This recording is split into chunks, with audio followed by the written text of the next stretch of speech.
Karma is often spoken of as a simple equation. Action and consequence, sowing and reaping. Yet its meaning changes dramatically as consciousness evolves. What begins as superstition matures into wisdom. And what once felt like punishment reveals itself as love wearing the mask of correction.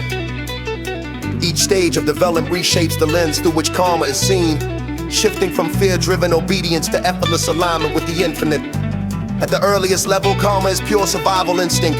The world feels hostile and unpredictable, and unseen forces must be appeased to ensure safety. The primitive heart interprets karma as a storm to endure, or a curse to lift as tribes form. Rituals emerge, dances, offerings, sacrifices, gestures meant to influence invisible powers. Karma becomes a chant of control. If I act correctly, the gods will spare me. Later, as morality crystallizes, karma transforms into a cosmic scoreboard. The universe appears governed by divine law, rewarding the righteous and punishing the wicked. Good deeds promise heaven,